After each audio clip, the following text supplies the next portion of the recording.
नमस्कार दोस्तों, आपका स्वागत है हमारे चैनल के ऊपर। आज हम लोग यहाँ पर बात करने वाले हैं फ्लैश ड्रॉट के बारे में। रिसेंटली इसकी अक्रेंसेस बहुत ज़्यादा वर्ल्ड ओवर देखी जा रही है एंड इंडिया का इसका क्या इम्पैक्ट होने वाला है, इसको हम सभी चीज़ों को यहाँ पे जानेंगे। ये आपके यूपीएससी जनरल स्टडीज़ पेपर 3 के लिए काफ़ी ज़्यादा इंपॉर्टेंट होने वाला है फ्लैश ड्रॉट का टॉपिक। बने रहिएगा, इस वीडियो के अंदर काफ़ी सारी चीज़ें आपको यहाँ पर जानने को मिलेंगी। चलिए सबसे पहले हम लोग देखते हैं फ्लैश ड्रॉट के बारे में। रिसेंटली एक स्टडी के हिसाब से फ्लैश ड्रॉट्स बहुत ही कॉमन हो गए हैं और वर्ल्ड ओवर बहुत सी कंट्रीज़ के अंदर ये ड्रॉट्स का अक्रेंस बढ़ता चला जा रहा है। ये कहा जाता है कि फ्लैश ड्रॉट के पीछे का जो रीज़न है वो है ह्यूमन इंड्यूस्ड रीज़न, मतलब हम ह्यूमंस के थ्रू ही ऐसे एक्शंस हुए हैं जिसकी वजह से ये फ्लैश ड्रॉट्स हमें देखने को मिल रहे हैं। It is a rapid onset या इंटेंसिफिकेशन ऑफ ड्रॉट। तो जब भी सूखा पड़ता है और अगर वो बहुत अकरेंस उसकी बहुत तेज़ी से हो, मतलब बहुत तेज़ी से वो बार बार अकर कर रहा है over a short span of time, या फिर जब ड्रॉट हो रहा है तो उसकी इंटेंसिटी इंक्रीज हो जा रही है, that is a form of a flash drought. कहा जाता है कि फ्लैश ड्रॉट्स जो हैं वो तब होते हैं जब नॉर्मल प्रेसिपिटेशन से कम बारिश होती है और अबनॉर्मली हाई टेम्परेचर्स, विंड्स और रेडिएशंस के साथ ही अकम्पनी होते हैं। यहाँ पर वार्म सीजन्स के अंदर जो ट्रॉपिकल और ह्यूमिड प्लेसेस हैं वहाँ पर फ्लैश ड्रॉट्स सबसे ज़्यादा आपको देखने को मिलेंगे।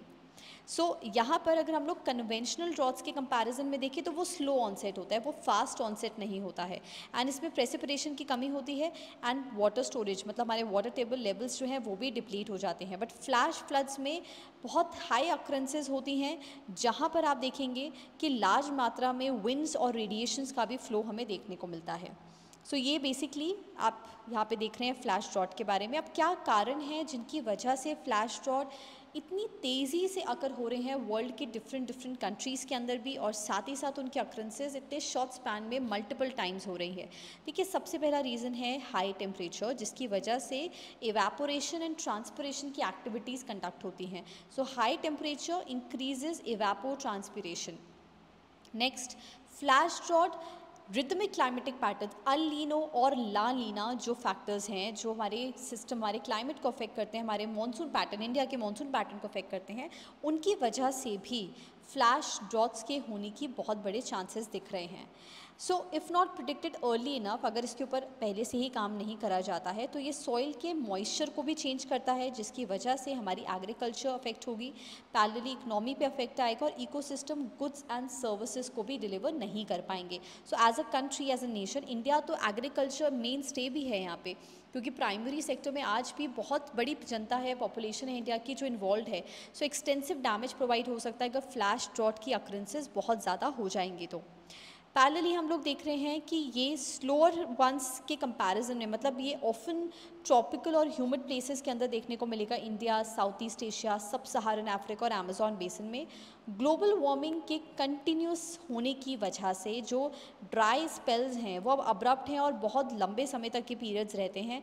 हमारे यहाँ की population generally rain fade agriculture पे डिपेंडेंट है और इरिगेशन इतना साउंड ना होने की वजह से जो मॉनसून डिपेंडेंट एग्रीकल्चर है वो फ्लैश ड्रॉट की वजह से बहुत अफेक्ट होता है। अब क्या रीजंस हैं जिसकी वजह से फ्लैश ड्रॉट होता है? The very prominent reason is global warming. उसके बाद प्रेसिपिटेशन डेफिसिट, जब बारिश की कमी होती है, मॉनसून फेल हो जाते हैं, इवेपोरेशन एम्पलीफाई हो जाता है, कहीं गुना ज़्यादा बढ़ जाता है और उसके कंपैरिजन में प्रेसिपिटेशन नहीं हो पाती है। फिर हाई प्रेसिपिटेशन की वेरिएबिलिटी है, किसी जगह पे पैचेस में प्रेसिपिटेशन और कहीं नहीं।